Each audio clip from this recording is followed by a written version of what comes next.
Hey guys, this is Shaft, and welcome to the Starcraft 2 Strategy.com event of the week. This is actually not going to be a clan war this week. There was a forfeit, actually, so they went ahead and got 1-0 in their current tournament. And with me today to actually discuss some different games, also from Starcraft 2 Strategy, is actually White Wing from that very same team. White Wing, how are you, bro? I'm doing pretty well. How are you, Shaft? Doing good, man. Doing good. Fantastic.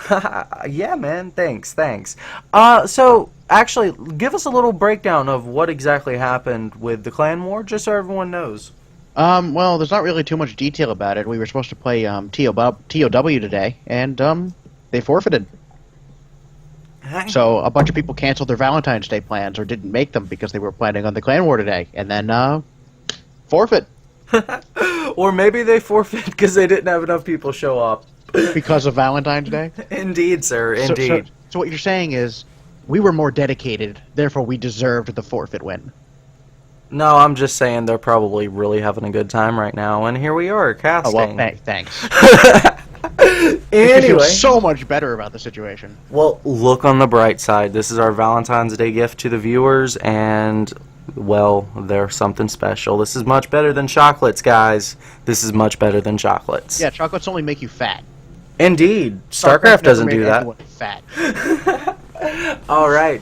So, yeah, there was that clan war forfeit, and with all that being said, I logged on to Battle.net today, and something weird popped up on my screen. Actually, it looked like a list of players. Leenock, I remember being on the list. Couple of it kind of made me a little bit angry seeing that up out of nowhere. Maybe want to get some revenge on someone, you know? Yeah, it did just say vengeance there, and the little pound sign was in front of it. Was it. I'm sorry. Yeah, exactly, dude. Vengeance, but it had like a little pound sign up there, with some other casters and everything. So I clicked on the link. And where does it take me? Where does it take me? Actually, it takes me right onto Twitter, which actually isn't too unexpected considering, you know, there was a pound sign in front of it. If you want to look in the bottom right-hand corner, guys. Hashtags. Exactly. Hashtags. Indeed, sir. I just... In case people aren't familiar with Twitter, you know. I remember that from Internet 101. Indeed, sir. Indeed. I remember those AOL days. Okay, so anyways, bottom right corner, we do have Twitter. Vengeance, not really sure what's going on. A bunch of people saying they're confused. However, there's two pieces of information to note. This one guy links us here. He's like, oh, it looks like a puzzle. Then someone else says, well, let's put all the puzzle pieces together. Is it possible that it's a puzzle? It could be. It could be. If it is a puzzle, it might look something like this. I heard it'd actually be a puzzle. Vengeance is coming. 2/26/2013. Now, what's the significance of that date? That's kind of what we want to talk about here. There's even people in chat right now, just on that Twitch, going, WTF is this all about? But anyway, 2/26. Go ahead. 26th. It's an even numbered day in the month of February. It's 2 days before the final day of the month. Although this should be a leap year, so it's actually 3 days before. Oh wait, no, leap year was last year. Ignore that. Memory's a little so fuzzy sometimes. You know how it is. Indeed. It's the day after the 25th. All right. Well, but a little bit beyond that, you know, the release date of Heart of the Swarm was March 12th. 12th. The 12th. Yeah. That's right. So, you know, that's, what, 13, 14 days? That's about 2 weeks early. If they wanted to release it early, it could be a release date. But there's something funny about, you know, that list, that long tablet-looking list. I mean, it looks like it's probably just some kind of, you know, tournament or some big esports events, given the fact that, like, every name on that list is either a professional caster, like Total Biscuit, or Mr. Bitter, is a interviewer like Anna Prosser, or is a professional player. Yeah, I think Day 9 was also on there, Artosis, Tasteless, Wow, it's a pretty crazy list. So it looks like either, it's one big release party, like with all the big names, 2 weeks before the event. I feel like if it was an actual just like party with lots of interviews and like a big event would be Well, like the day of or the day before or something. well, even if it's when I say party, like, a big tournament with all the biggest names in esports, is that not in some ways a party? Well, it's a party in my pants, but I mean, Well, I'm not sure we can count that kind of party, but either way, I don't know. It's something to talk about. There's no real sure way to be certain, but I'm pretty excited about it. I think everyone else should be as well. So we just wanted to go ahead and bring everybody's attention to that as of 11 p.m. on February 14th, 2013. We're all wondering what this vengeance thing's all about. So anyway, without anything else to say, I think we should probably go ahead and move right on into this game. I think it's a wonderful timing too for this event to be announced today. Mm-hmm. Because what better day than Valentine's Day to contemplate vengeance? That is kind of sick when you think about it. I guess somebody's kind of mad their girlfriend got robbed, huh? Someone's mad about that breakup. Yeah, indeed. Indeed. Okay, so are we paused at the 1 minute mark here, bud? We are. Alrighty, well then, let's go ahead and get this unpaused in 3, 2, 1, go. That's playing on faster or is it times 2? This is actually going to be faster speed. Alright, good, I got it right. Alright, so yeah, we are zoomed in on a pylon here. Looks like it's going to be a fairly standard game here from both players. We do have in the top left-hand corner the orange Protoss, playing for Starcraft 2 Strategy.com. Cheetos! No. Well, Cheeto, at any rate. Well, it might as well be Cheetos. Like, he's orange! Well, I mean, you make a good point, but he is just the singular Cheeto, like the epic Cheeto. Like you know how when you open the bag, there's always that one big one that's like nice, long, and curly. That's like way bigger than all the others. One big one, nice, long, and curly. This is starting to seem rather phallic here, bud. Only if you want it to be. I do. Well, then I guess it is. Anyway. So, here on the bottom right-hand corner of Ohana, a map I cannot stand due to this matchup of ZVP. It's the Zergy rice. Now, could you imagine a drone being served over sushi rice? I think that'd actually be pretty damn good.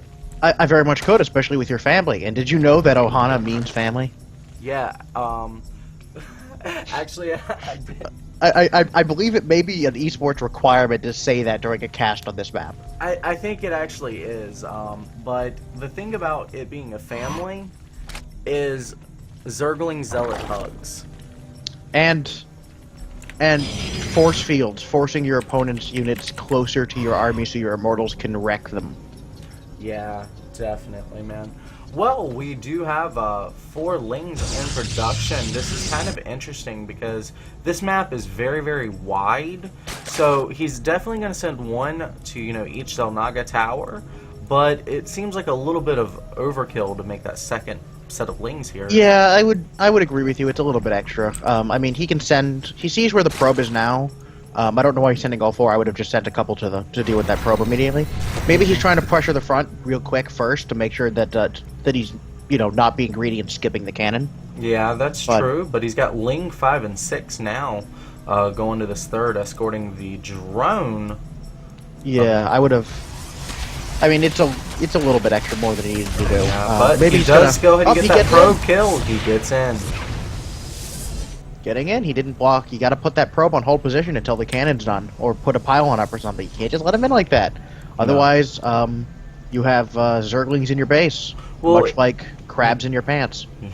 Well, it looks like he was trying to get that cannon a little bit later was Cheeto. And by being a little bit greedier, you know, he was going to get some economy, but it came at a price. With Rice sending those extra 4 lings, you know, Cheeto was actually thinking, you know, Rice isn't going to build too many extra lings because, you know, every Zerg wants the extra amount of drones, just like I was kind of talking about, you know, why it was kind of bad for him to make these lings. But there's kind of a reverse metagame to that, because if you know your opponent's going to be wanting those extra drones, you can be a little extra greedy as well. And that kind of worked against Cheeto in this game. Yeah, especially since, I mean, these are both my teammates, and they do practice a fair amount together, so they do understand some of each other's idiosyncratic choices. The early game, like delaying a cannon until he makes extra lanes, etc. Maybe because he just expects that. Absolutely, absolutely. Now, we've got Warp Gate coming a little bit late. Doesn't this usually come about 30 seconds earlier? It comes a little bit earlier. I mean, it can come earlier. If he can Chrono Booster to make up, or he can skip it. It really depends on what his game plan is going to look like. Yeah, I'm wondering if that's a direct result of the ling pressure. It probably is. He got a Zealot really early to try to deal with the lings when you don't necessarily have to build it immediately if you just have a probe near your front.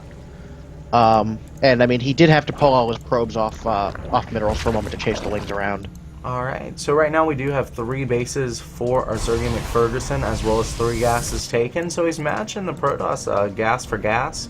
Robo Facility almost Overlord! Finished it. Ow, that hurts. Absolutely. Yeah, getting supply blocked at this point is crucial, as, to be quite honest with you, the Protoss is probably aiming for a timing attack. So any few seconds here... We got, like, the Rambo Zealot down here. Just like one Zealot just walked all the way across the map and is just taking out drones now.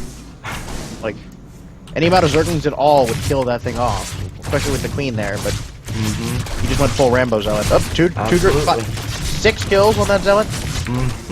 Well, 3 of those are worker kills, which means he probably killed about 3 lings. He wasn't a Zealot. He was a man lot. Indeed, sir. Indeed. He was a Chuck Norris lot. Oh, I don't know about that. He'd need 30 kills for that. Ah, okay. Fair enough.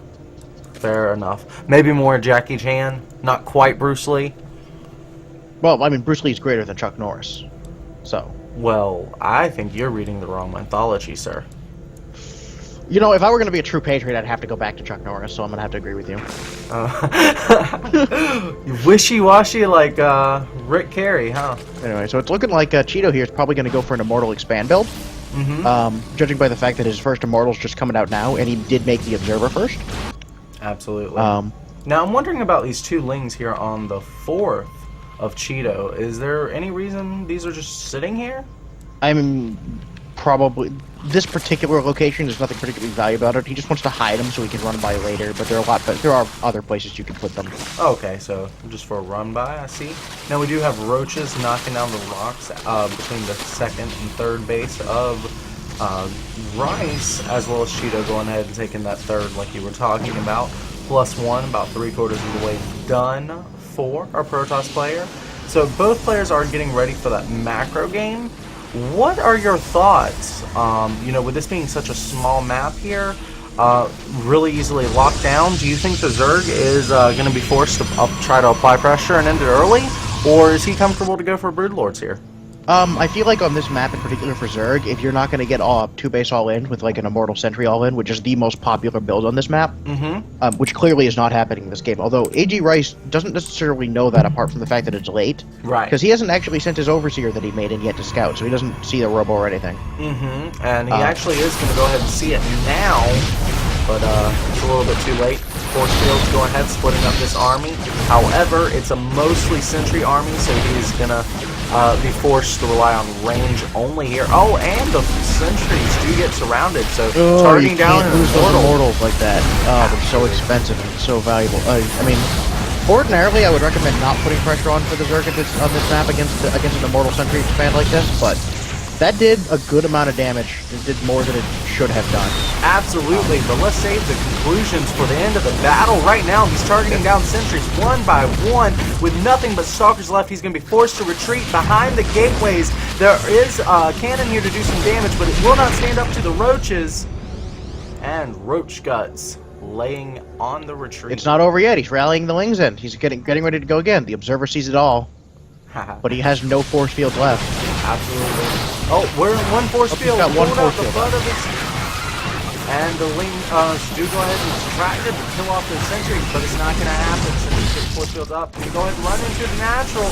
He's holding position on that ramp. Oh, run past his Zealot, taking a lot of damage. He split up his army, so his Protoss will be forced to split his own units. 3 Zealots here trying to clean up the Lings in the probe line, but the probes are being targeted down. And it looks like the Protoss will go ahead and clean this up. Now, with the economic damage, do you think he's going to be forced into an all-in here? I don't think he can all in here, because if he tries, he's just going to get crushed by the reinforcements. I mean, AG Rice smartly took a 4th base here, just because, I mean, with all the pressure he's putting on, how is Cheeto going to push out to punish that? Absolutely. By the time he pushes out all the way to the Zerg base, even to the creep, actually, and it's getting real far. We see the Dark Shrine. Haha. The Zerg will go ahead and be rematched. You see 20 roaches just popped out. Wow, this is looking really good for our Protoss player. Something interesting is that both players are lower on upgrades than they ordinarily should be at this point in this game. Both players are... Cheeto's just getting his +2 weapons now, and Zerg is just getting his +1 melee weapons, and skipped range weapons and just has +1 armor. What do you think of armor upgrades against Protoss? I've heard some people, say they're bad. I've heard some people say they're crucial. If you're going for a Ling-based army, +1 armor is a very, very good upgrade early on to get, because it means that if the Protoss gets +1 weapons, they don't two-shot Zerglings. Awesome. And now we do have the Roaches being split up into 2 side groups, and this 3rd is being flanked, while the main Protoss army is trying to hold this ramp. It's a small group of Roaches. This other group has complete control of the 3rd, has decimated the mineral line, is now targeting down the Nexus. Another probe is being sent to its doom. Pylon goes down. And the Dark Shrine's finishing up, and there are no Spore Crawlers, no Overseers anywhere in sight. Wow, this is going to get to the nitty-gritty here. Rice is doing tons of economic damage, but he is super vulnerable to this counterattack. Oh, DTs are going straight for the lair. They're going to get it, too, because the Overseer's just warping in, and he managed to make 4 of them. Absolutely, and so he's going to get the lair. He probably, depending on whether the units get back in time, though, he might not get anything more up into the Warp Prism. That's smart. Yep, you're gonna go ahead and run away. Those DTs are way too expensive to lose. Losing those 4 DTs is like losing a Spire and 6 Mutalisks. Not quite that expensive. Really? That's what I heard. 125 each. Okay, so yeah, not quite that bad. So 4 DTs is exactly 6 Mutalisks. Gotcha. Okay. But I mean, then again, Zerg gets more money anyway. So, I mean, maybe they haven't. I'm not sure that particular poke was really worth it, because, I mean, getting the lair is nice because it delays tech, but he already had the Infestors out.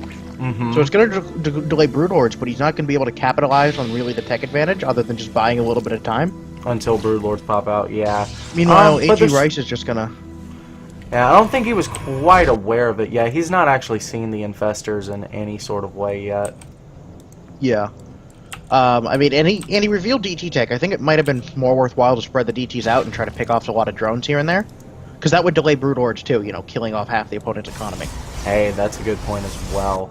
Warp Prism. Okay, fair enough. Warp Prism here on the 4th base. And that's been cleaned up pretty easily there with Fungal Growth and Lings. Now, what is the key to being successful with Lings and Infestors against ZVP on this map? Mostly it's the transitioning. Lings will give you a lot of map control because they're absurdly fast, and your opponent is very scared of moving out because of counterattacks. Oh, he reveals the drop! And the Protoss just blinks in. Sorry to interrupt there, but wow. No problem at all. And he saw that drop coming with the Observer, which is why his whole army was in his main. That is some crazy positioning there. Okay. Is he going to get the 3rd? It doesn't look like he's going to get it. No, he's not going to get it. The main strength of the Zergling Infestor is that the Infestors give you the power you need to win in straight-up fights, and the Zerglings do really well surround, so it kind of invalidates most Stalker armies. And there's a drop here in the main, and targeting down that Twilight Council. That alone, just killing that is going to set... Wow. Okay, he's scared for a second, he might not get that. Now, if he can get most of his army out, he will be successful here. Yeah, I mean, killing the Forge earlier was really nice because he canceled +2 weapons. But getting his Highlight counter wasn't so big here because he just restarted +2 weapons already. So by the time it matters, he's going to retire. But going in for the third again. And actually going back in with a drop, he is not going to stop with this rationing. He actually gets the third and is starting out on Archon as well here in the main. The best Valentine's present of all, a hug of death. Now the thing about it though is he is 26-5 behind his opponent. This harassment is coming at a price, so if he's not careful... Yeah, his macro's slipping a bit. Yeah. But he's got Broodlords on the way. He is going to need to get a transitionary army. The mothership's going to be done before any Broodlords are. Yeah, not only that, but if Cheeto was to push out right now, I'm really scared for Rice. Yeah, Rice would probably just die. He does not have a huge infestor count. He doesn't have the spine crawler wall yet. He's getting it now, but he really wants more than what he has. He's also trying to keep himself safe from drops here in the main, but he really needs some spore crawlers. Yeah, he could use a few more. It wouldn't hurt. It really depends on the positioning. He doesn't have any detection at the natural. He's just kind of banking on his opponent not noticing. Yeah. Doesn't have any at the third, where his Greater Spire is with no protection at all. Right, and not only that, but the wall is kind of pointless if one DT can walk in there and kill it. Well, he's got the Overseer there, so the DT can't walk through the wall necessarily, but it probably can. But it could get dropped off into the main and just walk down. Yeah, I'm wondering if the Overseer is going to stay with the army though. Well, he's making another one. Oh, yeah, fair point, fair point. He just popped that in. Alright, so we got a burr about a third of the way through, 7 Broodlords on the way. Creep just now extending to the 4th base of his opponent. Going to go ahead and drop some creep from the Overlord as well. So, yeah, Cheeto... Got another drop coming in from Zerg. Unstoppable. Unstoppable. That is what the Zerg Swarm is, some people would say. That's a lot of Archons. It's like a giant blue shiny ball of death at this point. Absolutely. Now this Observer is more than worth its weight. Look at this poor Roach! The Roach that was left behind! No, come back! Don't leave me here alone. Yep, and he's gonna go ahead and he's gonna walk right into the Mothership Archon Immortal army. And hey, on the bright side, it'll give him a little bit of notice to get the fuck out. That Roach deserves the greatest kind of funeral. Oh wow! And the Broodlord army is actually going to go ahead and intercept the Protoss army here. Yeah, the main base is getting torn to shreds right now in the midst of this engagement. He just used a single DT to try to clean it up. Absolutely, I think the 2/2 Lings are a great testament to that, but that Dark Templar are doing a pretty good job at under the Broodlords as well. I mean, he's getting mined out. The only mining he's got going on is his third base. Mm-hmm. That's really when you know you're watching a epic StarCraft player. Is simply when, you know, they're not too worried about throwing away money or attacking into their opponent. Of course, he's been harassing, but you don't have to worry about, you know, killing your opponent. Just stop them from mining and eventually you'll win. Yeah, I mean, Cheeto right now is in a position where he can't really expand very easily, so all he really wants to do is try to turtle and very carefully take expansion base after base after base, knowing that his opponent can't really attack him that easily, because if you turn your opponent's army into a toilet, you win. So, I mean, that's all he's trying to do right now. Getting a little impatient. I like how Rice was keeping his army spread out. Now he's clumping it together. If he's not careful, he could get toileted here. Oh, trying to fungal them out of the toilet, but a couple already got in. Yeah, and the Vortex does go down, so he's throwing some infested Terrans in there, hoping to pop out, you know, some of that splash damage. The Broodlords does get killed off. Oh, good job with the infested Terran. It does let the Broodlord survive a little bit longer here, but ultimately Protoss army does win out. He burrows the infestors trying to get them away. He has to rely on a completely maxed out army with the smaller army of the Protoss right now. With the Zealot warping in the main to try to do some damage also. He's just got to... Protoss can just push at this moment. Zerg just got to try to stall, but he doesn't... He moved his entire Spycrawler wall, but he doesn't have a defense. This is looking really rough right now for Rice. He's got 2 spine crawlers right here. Completely unrooted, so they're not going to do anything to help him out. He's going to lose the Greater Spire here in a second. Ouch. And Cheeto spots it, picks it right off. Oh, 3-3 is going to finish here for Rice. If he can manage to pull this off with Roach Lane, with 3-3 upgrades, he is my brand new hero. Brand new hero? Brand new hero. Okay. Brand spanking new shiny. Yeah. Oh, look at the mothership. Actually, I think you're my old hero, to be honest with you. I believe you're the last person I said that about, actually. I wouldn't know what you said in between now and then, but I appreciate the sentiment. Yeah, no doubt. Anyways, we do have the Roachling army doing a pretty good job against for Protoss. However, he's 60 supply behind at this point, so even though he was fairly cost-effective there, it's ultimately not going to matter. Look at the troll face on those Archons. 15 kills, 19 kills, 17 kills. Archons are 17 sick, kills. Anything with that much shield should just be inferior. Well, I mean, it has 10 hit points. I mean, you get through the shield and it just dies instantly. Actually, if you're Terran, you can DP it 3 times, it just dies instantly. Terran's OP, hush. Hey, I never said anything real bad.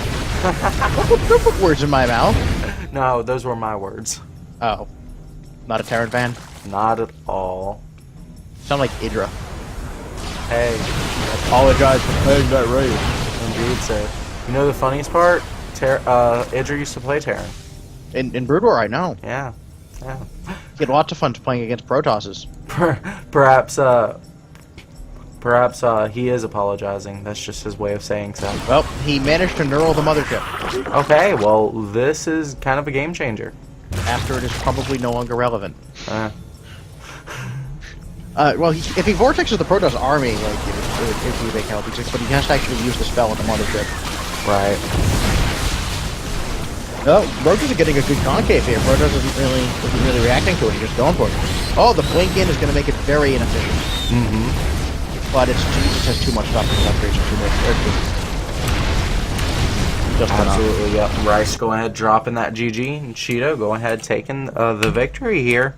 What do you think was really the tide changer here? Mainly the tide changer was that AG Rice let his macro slip really badly for a long time there. Mm-hmm. Yeah, with the he was floating 3K. He was throwing 3K money in the bank. He could have had a 5th base. He could have had a lot more units. He could have had a lot faster Broodlords and faster tech. Mm-hmm. Yeah, with the constant harassment, even though he did good damage.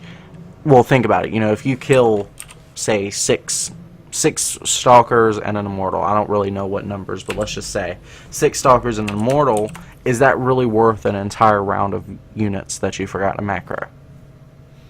Does the Protoss have sentries? Does the Protoss in this hypothetical? Does the Protoss also have sentries?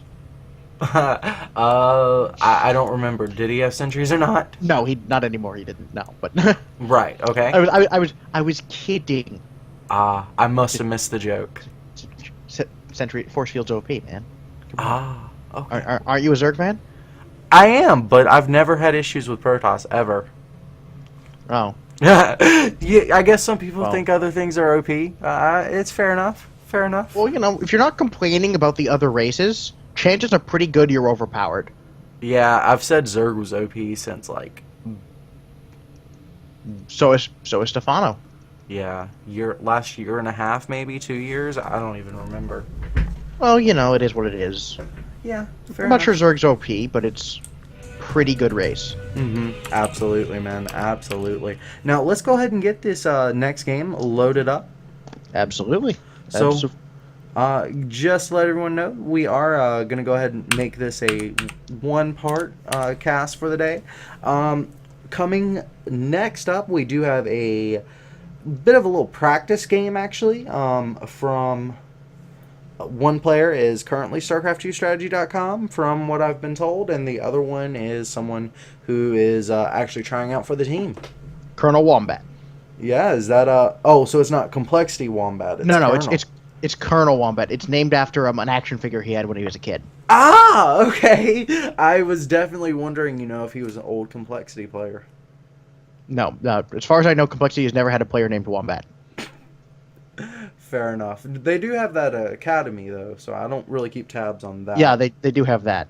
So, all right. Well, that's fair enough. Now, are we at the 1 minute mark? Well, I'm at the 1 minute mark. I can't necessarily vouch for where you are. Okay. Well, I am was lost, but now I'm found. Thank you. And Aww. we'll just be hopping right on into this game. Unpause in 3, 2, 1, go. So, looks like we're going to be here on Cloud Kingdom. And here on the bottom left-hand side of the map, we have the blue Zergy McFerguson. He's not Complexity Wombat. It's the Colonel. You better make me some chicken. And here on the top right-hand side of the map, we have... Colonel. Huh? Wrong Colonel.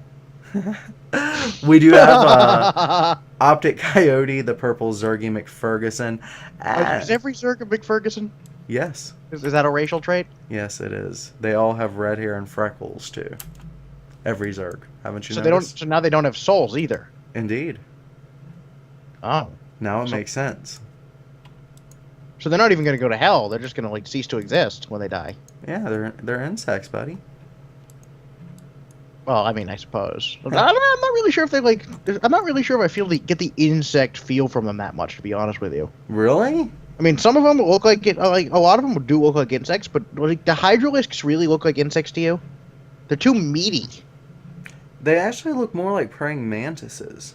I mean, they look a little bit like them, but they're just too meaty for prey. Like, well, hive mind. You know, the concept is insectoid. And I can't think of any insect that a Mutalisk resembles. Right. Well, anyways, it looks like we've got both players going... I've got a story here for you real quick. Okay. See how Cheeto sang a gentleman's game? Mm-hmm. All right, when we had this joke going on for a little while here, where we were practicing with Garbage Man, who's posting right here too. He was playing against Hellsad, and Hellsad suggested a gentleman's game so that they wouldn't cheese each other, and they both proceeded to 10-pull gas all in each other. After that, gentlemen's games become kind of a running joke where somebody will suggest a gentleman's game to the other will agree to a gentleman's game, and then both of them will suddenly expect cheese and go play super safe for a little while. Okay. So, the fact that you see the word gentleman's game popping up in one of our team practices, you could probably expect them both to either one of them to go all in really quickly, or one of them to just do super hard defense. Gotcha. So that kind of does seem to explain why both players, one is going for the hatch first with a really slow gas, and the other one went for a fairly quick gas and is already about halfway through Ling speed and working toward an evolution chamber. Yeah, I think he's going to get a fast +1 upgrade and then do a mass Ling up. There's the upgrade. Mm-hmm. Wombat likes to do this. Understood. So it's Wombat that's actually trying out, is that correct? Yes.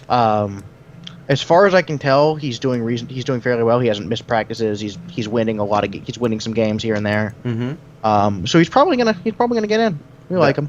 That's good to hear, man. Well, it looks like I just in the process of trying to turn this down a little bit, rewound. So let's go to 4:30 and pause it. 4:30 and pause. Yeah. So a bear walked into a bar. Are we at 4:30? We are.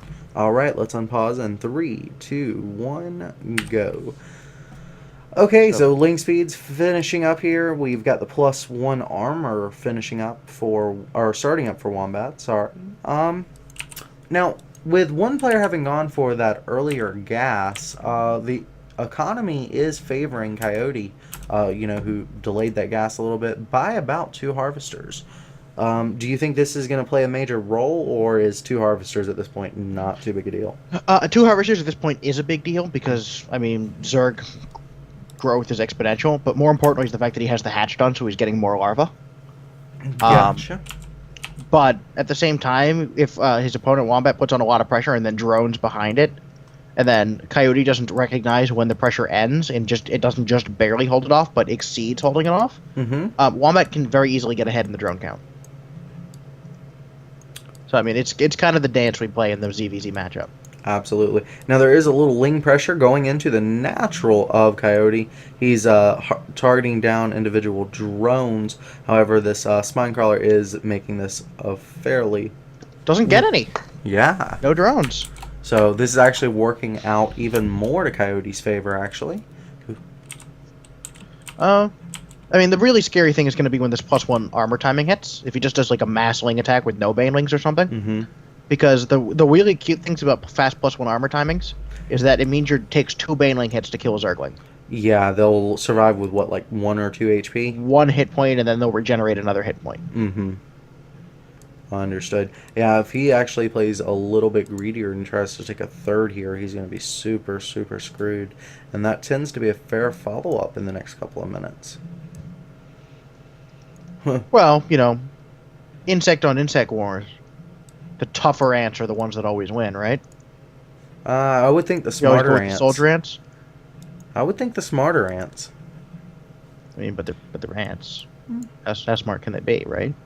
Dude, they build ant nests out of sand. Anyways, we do have drones being targeted down. And the lings are going to kill off this queen. This is a... Go ahead. Ow, that hurts. Yeah, this is a huge blow to the queen. And this is going to hurt the production of Wombat quite a bit. Now, Coyote is going to go ahead and run home. He's done his damage. There's no point in overextending here. I mean, killing the queen like that as against a guy who's about to go all in, and because +1 armor just finished, he probably should be going all in right now. Killing the queen is a huge deal maker in whether that attack is going to work or not, or what hold it or not, because he can't eject anymore at that hatch. Absolutely. And right now, Wombat is, he's been supply blocked for a little bit, so he's only just now beginning his major round of lings. About the time his queen is finishing. Now, he is currently behind on lings, but he's got the better upgrade. He's thrown a lot of lings here at his opponent, who, again, has more lings, but is forced to retreat. Now, Wombat's running back home to hatch up with his rallied units, and it looks like Coyote may overextend his units here if he continues chasing. I mean, but there's no banelings. He can always just retreat. That's true. However, he just doesn't want to be too far out against. He doesn't want to get a run by going in, which absolutely would be fairly scary. He's got really good map vision though with his well spread overlords. It's one of the cool things about ZVZ is you can always see your opponents moving out. And he's halfway through a Roach Warren, so he's just massively outnumbered right now. This is getting scary. I don't know if he can hold this third base. Yeah, he's not been making quite enough units. He's not going to cancel it though. Well, there's no reason to. He's not being pressured right now. If he loses it, at least it'll buy him some time. Oh, wow. Now, that's a good wall in. That is an epic wall in. Roach speed is on the way here, and it looks like Coyote does have the bigger force here. However, reinforcements are now present for Wombat, who's trying to charge in this wall yet again. He could micro a little bit, though. Oh, that Baneling. +1 attack. But that upgrade is just so strong. Absolutely. Roaches! Oh, that timing on the roaches. Now, the thing about these roaches is it's going to take an extra shot because of the +1 armor. They do not have that armor or that attack upgrade. They don't, but they also have the armor upgrade themselves, so they're 2 armor, which is going to make them very hard for even +1 Zerglings to kill. Fair enough, fair enough. Now, oh wow, this is so close. So yeah, this is nail biting. Yeah, absolutely. It looks like Optic Coyote's probably going to hold in the end, just because roaches are just so strong and so burly. Yeah, but he's going to lose that third base. Yeah, Wombat's also down 19 supply. Well, he's just evened it up 14 supply at this point, and the third base, like you said, goes down. Here's the scary thing. Look at the drone count. Ooh, let's take a look. What is the drone count? 42 for Coyote. Yeah, if this doesn't work to Wombat's advantage, he's donezo. Yeah, he evened up the base count. He did kill the third base, but he just was making so many lings and purely lings. And, this run by could do some damage, but there are 3 banelings positioned properly. Oh! And actually... he's still going to get in. Yep, and that's a huge amount of lings. Okay, now, he can target down this queen. This is going to be a dead queen. Now he needs to target down some drones. If his opponent does not get his army back in time, actually he's just going to go ahead all in. It's going to be a base race scenario. He's going to be relying mostly on broodlings popping out of his buildings to defend his base, as well as the roaches that are popping. His roach reinforcement should have this. He'll get the main. Getting the spawning pool will hurt. All but right. I don't know that that Wombat can actually hold this roach attack. We'll see. Oh, I mean, he's holding on that ramp, which is really smart, because if he moves up there, there's the mass drone queen links around can actually do a lot of damage against it. But it looks like Wombat's getting impatient. Yeah, at this point, Wombat is actually attacking up a ramp against someone's using nothing but ranged units, and he's using all melee. Yeah, Okay. I mean, he was well entrenched. Coyote was really smart to just keep them on the ramp where they couldn't be surrounded. Well, I think if Wombat, just hadn't tried to attack on that ramp, he... Yeah, if he just backed up and stalled for a while. But I mean, he was in a bad position either way, because if he doesn't go in and attack, I mean, his drone count is half of his opponent's. Absolutely, yeah. No matter what, with having tried to apply that much pressure, that sets him behind. Yeah, that was a close game. He almost broke him. Absolutely. And I guess what was the final result here of this tryout? I mean, it's still ongoing, but we've basically just accepted him as a team member for now. okay, gotcha. So it It's wasn't not just technically confirmed. It's not confirmed, officially yet, but it's probably going to be. Well, congratulations to Colonel Wombat, and you need to make me some chicken. Wombat chicken. Wombat chicken. Alrighty, man. Well, White Wing, thank you for joining us, man. Guys, also thanks for checking us out. Please check out Starcraft2Strategy.com, where you can check out articles, replays, interviews, all kinds of awesome content there. See you next time.